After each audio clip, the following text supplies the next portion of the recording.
आप ध्यान के बहुत ही पुराने साधक हैं। आप प्रतिदिन ध्यान साधना कर रहे हैं। आपके साधना का स्तर इतना उच्च है कि आप जैसे ही ध्यान साधना में बैठते हैं, चेतना आपके अंदर विकसित होने लगती है और नीचे से ऊपर सभी चक्रों में ऊर्जा का प्रवाह होते होते आप सहस्त्रार चक्र में भी पहुंच जाते हैं। लेकिन कभी कभी ऐसा भी होता है कि किसी दिन आपके अंदर काम वासना की शक्ति प्रबल होती है। आपके मन में कुछ ऐसे नकारात्मक विचार दौड़ने शुरू होते हैं कि आपका ध्यान भंग होने लगता है। वह चेतना का स्तर जिसे आपने पूर्व में प्राप्त कर लिया है, आपने जिसकी स्पष्ट अनुभूति की है, आपके मन में एक उदासी छाने लगती है, एक कमी आप महसूस करने लगते हैं कि मुझे वह चेतना क्यों नहीं प्राप्त हो रही। आज ध्यान साधना में इतनी कठिनाई, इतने बैरियर्स क्यों उत्पन्न हो रहे हैं? तो इसके पीछे एक ऐसा कारण है जिसे जानकर आप चौंक जाएंगे, क्योंकि आपके शरीर में एक ऐसा चक्र है जो हमेशा डिफॉल्ट मोड में रहता है। जब इस चक्र की शक्ति अत्यधिक बढ़ जाती है तो आपके आध्यात्मिक ऊर्जा को यह सोखना शुरू कर देता है। ये इसे इस प्रकार सोखता है कि आपका आभा मंडल ही कमजोर पड़ना शुरू हो जाता है। आपके रीढ़ के हड्डी के सबसे निचले हिस्से में एक इस प्रकार का चक्र है जो आपके पूरे शरीर के लिए, आपके पूरे शरीर की शक्ति के लिए एक डिफॉल्ट मोड है। आपके शरीर में जो शक्तियां अधिक प्रबल है, जैसे भोग, संभोग और नींद, आपके ऊपर ये अचानक हावी होने लगते हैं।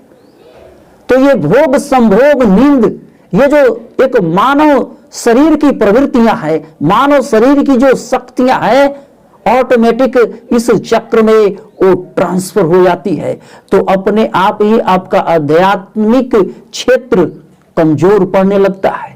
आपके अंदर ये स्पिरिचुअल एनर्जी बहुत ही कमजोर पड़नी शुरू हो जाती है। तो आपके रीढ़ के हड्डी के सबसे निचले चक्र में वह चक्र स्थित है। उस चक्र को मूलाधार चक्र कहते हैं। यह चक्र मानव जीवन का आधार है, इसलिए इसे मूलाधार कहते हैं। व्यक्ति पूरे जीवन जो ध्यान साधना नहीं करते हैं या जो ध्यान साधना करते भी हैं और उनकी ध्यान साधना उच्च स्तर की नहीं है, वो नए साधक है, तो इस चक्र के अधोलोक में, रसातल में उनकी पूरी आध्यात्मिक ऊर्जा जा करके नीचे सेटल हो जाती है और फिर वो जल्दी इस चक्र से बाहर नहीं निकल पाते। तो आपको इस चक्र से ऊपर उठने के लिए कुछ विशेष प्रकार के प्राणायाम, योग और ध्यान करने की आवश्यकता है। अन्यथा आप इस मूल आधार में, जो कि एक बेसमेंट है, आप इसी बेसमेंट में फंस करके रह जाएंगे, क्योंकि यह एक ऐसा फाउंडेशन है जिसे मनुष्य योनि में रहते हुए, एक मनुष्य की तरह साधना करते हुए आप इसे जल्दी तोड़ नहीं सकते। इसके लिए ध्यान साधना के उच्च स्तर का होना बहुत ही जरूरी होता है। तो इस चक्र के बंधन को तोड़ने के लिए और इससे ऊपर उठने के लिए आप क्या क्या योग प्राणायाम कर सकते हैं। मूलाधार चक्र आपके जीवन, आपके शरीर के बुनियादी जरूरतों, स्थिरता और सुरक्षा से जुड़ा हुआ है। तो आपके शरीर की जो जरूरत है वह है आपकी सांसें, आप अपने सांसों के माध्यम से अपने शरीर में एक प्राण ऊर्जा, जीवनी शक्ति आप प्राप्त करते हैं। और जो दूसरी जरूरत है, भोजन। आप भोजन के माध्यम से अपने शरीर के लिए ऊर्जा प्राप्त करते हैं। आपका शरीर भोजन के माध्यम से बढ़ता है, उसका विकास होता है। तो यह जो भोजन आता है वो पृथ्वी तत्व से ये भोजन आप प्राप्त करते हैं, जो इस चक्र की मूल प्रवृत्ति है। ये चक्र आपको जमीन से जोड़े रखता है। और तीसरी जो जरूरत है आपके शरीर की, वह है संभोग।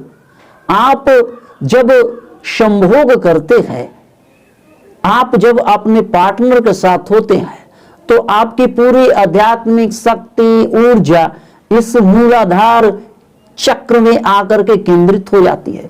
बिना मूलाधार चक्र में केंद्रित हुए जीवन की उत्पत्ति नहीं हो सकती।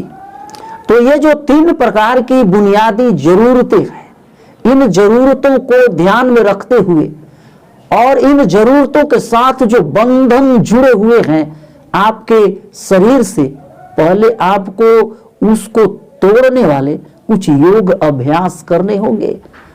फिर आपको उसी स्तर के अनुसार ध्यान साधना भी करनी होगी। तो सबसे पहले अपने सांसों के माध्यम से, जो कि हमारे शरीर की जरूरत है, उन सांसों के माध्यम से इस ध्यान साधना में प्रवेश करते हैं। आप किसी शांत और स्वच्छ जगह पर बैठ जाएं, जहां बिल्कुल एकांत हो, एक शांति हो। आप बैठ जाएं, अपनी रीढ़ की हड्डी को सीधी करें। कोई भी एक आसन, सुखासन या पद्मासन लगाकर आप बैठ जाएं। रीढ़ की हड्डी बिल्कुल सीधी रखें और अब आप धीमी, लंबी और गहरी सांस लेने का अभ्यास करें। बिल्कुल गहरी, धीमी, लंबी सांस।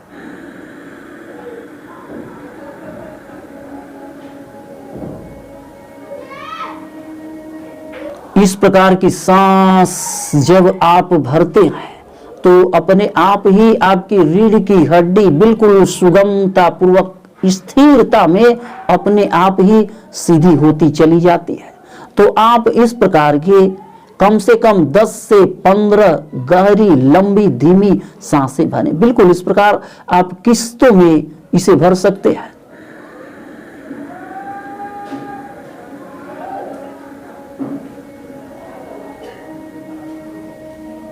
इस प्रकार की आप गहरी, धीमी, लंबी सांस भरें, बिल्कुल अनुभूति करते हुए। आप किसी कसरत की तरह नहीं, कोई कसरत समझकर आप इसका अभ्यास न करें। आप इसका अभ्यास इस उद्देश्य से करें कि अब आप ध्यान साधना में प्रवेश करने जा रहे हैं, आप ध्यान करने जा रहे हैं। इस प्रकार की गहरी सांसें आप अंदर भरें। दोनों हाथों में ज्ञान मुद्रा इस प्रकार लगाकर रखें और हाथों को ऊपर खोल करके आप रखें। दोनों घुटनों के ऊपर, अपनी दोनों जांघों के ऊपर आप अपने दोनों हाथों को रखें और गहरी सांस आप अंदर भरते रहें।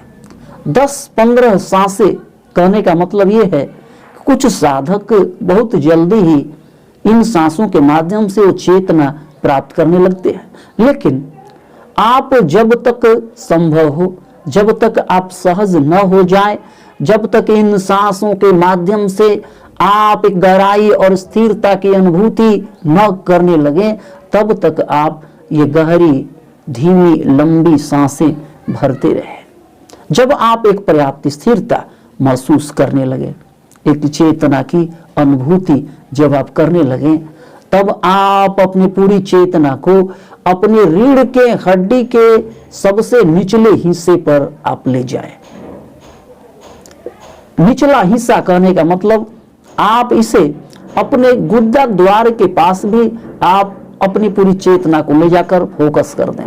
क्योंकि जब आप गुद्दा द्वार के पास सांस ले जाते हैं तो वहां स्पष्ट रूप से आपको वायु अंदर आने, बाहर जाने की एक अनुभूति होती है।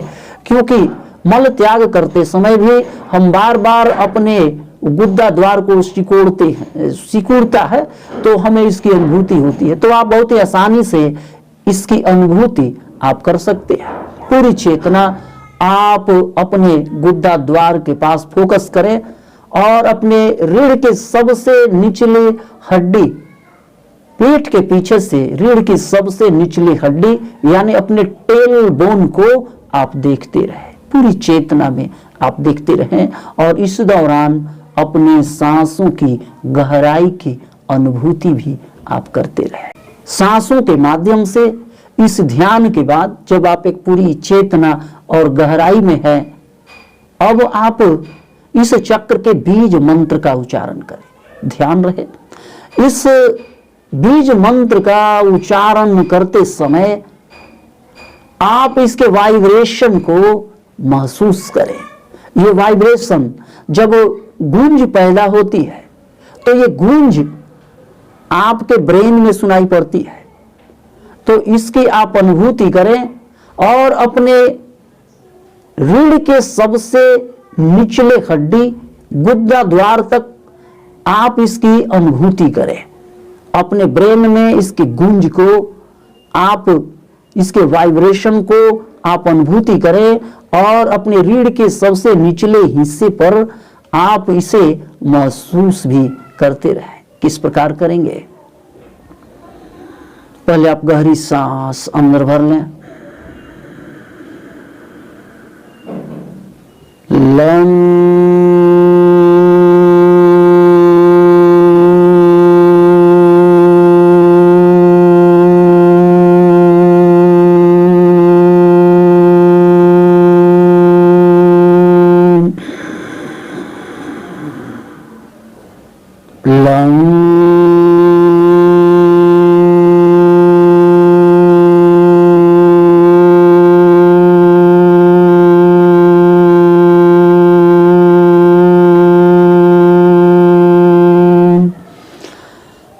इसके वाइब्रेशन को महसूस करते रहे, क्योंकि वाइब्रेशन में ही वो शक्ति है।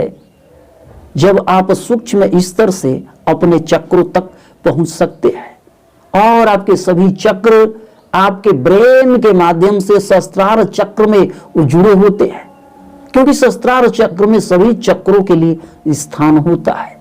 यहाँ बहुत ही स्पेस है, सहस्त्र कमल दल यहाँ है, तो ये सारी गूंज, ये सारी वाइब्रेशन आपके सहस्त्रार चक्र में जाकर के स्टोर होते हैं, जो सभी चक्रों से संबंधित होते हैं। तो आप इस प्रकार की गूंज पैदा करने के बाद अब अगले स्तर में आपको क्या करना है? जब पूरा वाइब्रेशन आपके शरीर में, आपके ब्रेन में जब महसूस हो रहा हो, तो अब आप मूल बंध का अभ्यास करेंगे। मूल बंध का अभ्यास कैसे करेंगे? आप आसन में बैठे रहें, जिस आसन में आप बैठे हैं रीढ़ की हड्डी बिल्कुल सीधी हो। अब आप अपने गुद्दा द्वार और पेल्विक मसल, यानी कि आपके जननांगों के ऊपर जहां गले बाल होते हैं, उस क्षेत्र को आप महसूस करें। अपने गुद्दा द्वार से आप सिकुड़न पैदा करें और अपने पेल्विक मसल तक इस सिकुड़न को आप महसूस करें। ऐसा स्पष्ट रूप से आप महसूस कर सकते हैं। तो सबसे पहले आप लंबी और गहरी सांसें अंदर भरें और सांस बाहर छोड़ते समय अपने गुद्दा द्वार को सिकुड़ लें। जब तक आप सिकुड़ सकें, आपकी जो क्षमता है उसे आप सिकुड़ लें और इसकी अनुभूति अपने पेल्विक रीजन तक आप करें। बिल्कुल इस प्रकार।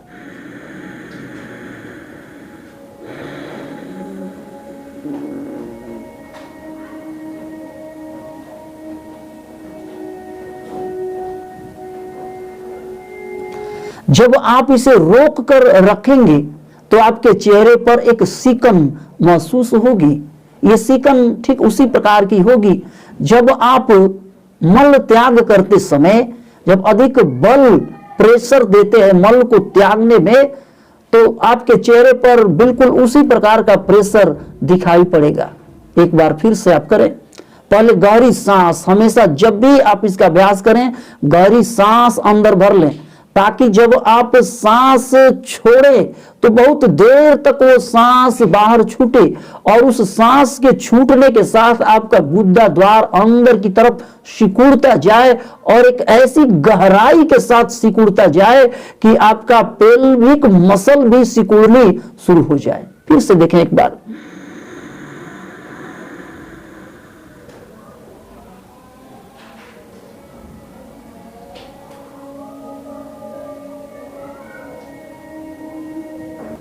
अपनी सांसों को बाहर छोड़ते समय आप बिल्कुल एक सिकुड़न की अनुभूति करें। ऐसी अनुभूति करें कि आपका गुद्दा द्वार बहुत ही जोरदार तरीके से बहुत देर तक वो सिकुड़ रहा है, और साथ साथ में आपका पेल्विक मसल भी सिकुड़ रहा है।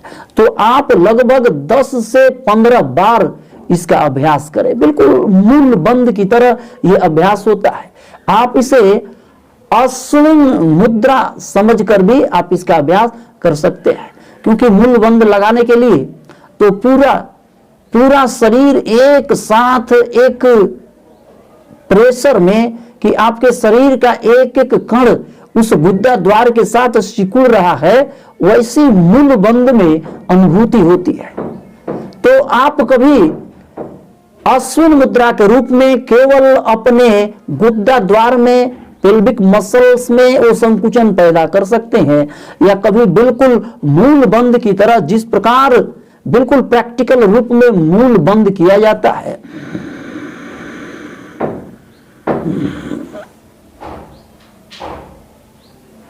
आपके नाभि क्षेत्र से नीचे का वो पूरा क्षेत्र गुद्दा द्वार के साथ सिकुड़ना शुरू हो जाता है। तो आप प्रतिदिन इसका भी 10 से 15 बार इसका आप अभ्यास करें। अब अभ्यास करेंगे सेतु बंधासन का। आप पीठ के बल लेट जाएं और अपने दोनों पैरों को बिल्कुल सीधा फैला दें, बिल्कुल हाथ पैर दोनों सीधे। अब आप अपने दोनों घुटनों को मोड़ें और कूल्हों को थोड़ा ऊपर उठाएं, और इस स्थिति में आप बिल्कुल स्थिर हो जाएं। बिल्कुल अपनी सांसों को थाम कर लगभग 30 सेकंड तक आप स्थिर रहें, और इसकी पूरी अनुभूति आप अपने गुद्दा द्वार पर करते रहें। क्योंकि जब आप एक खिंचाव पैदा करेंगे अपने घुटनों को अपने कूल्हों के पास, जब आप खींचते हैं और खींच करके जब स्थिर हो जाते हैं, तो अपने आप ही आपका गुद्दा द्वार पेल्विक मसल वो ऊपर की तरफ खींचना शुरू हो जाता है। एक स्वाभाविक सिकुड़न प्राप्त होती है आपके गुद्दा द्वार में। आप लगभग 10 से 15 बार इसका भी प्रतिदिन अभ्यास करें। इससे आपको मसल्स जो आपके पेल्विक रीजन में और आपके गुद्दा द्वार के पास जो मसल्स होते हैं, उनमें जो एक प्रकार की जकड़न होती है वो दूर होता है, तो आपका चक्र अपने आप ही खुलना शुरू हो जाता है। अब जो अगला आसन है जो हम करेंगे वो है मलासन।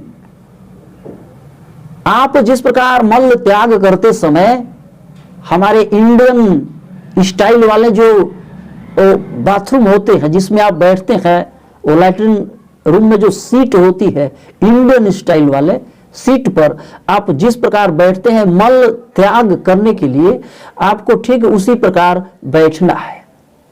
और आप बिल्कुल इस स्थिति में जब आप बैठें, जब पूरा जोर आपके पैरों पर, आपकी जांघों पर जब इसका पूरा जोर होता है मल त्याग करते समय, ठीक उसी प्रकार का जोर आप महसूस करें। यह बैठने की जो स्थिति है इसे स्क्वाट पोजीशन भी कहते हैं, और हमारी भाषा में इसे चूका मुका भी कहते हैं। यदि किसी को कब्ज की समस्या होती है तो वह इसी स्क्वाट स्थिति में चूका मुका बैठ करके 1 लोटा गुनगुना पानी पीता है। उसके बाद उसको मल प्रेशर जैसी स्थिति महसूस होने लगती है। तो इस स्थिति में आप जितनी देर बैठ सकें आप बैठें, और लगभग आधे मिनट तक जब आप बैठे रहें, फिर उसके बाद पोजीशन बदले, फिर बैठें, बार बार आप इस स्थिति में बैठें, तो अपने आप ही वो आपके पेल्विक मसल और गुद्दा द्वार का एक्सरसाइज होना शुरू हो जाता है। वहां पर आप प्रेशर महसूस करना शुरू कर देते हैं। तो इसका भी आप 10 से 15 बार अभ्यास अवश्य करें। तो कुछ व्यवहारिक सुझाव हैं आपके लिए।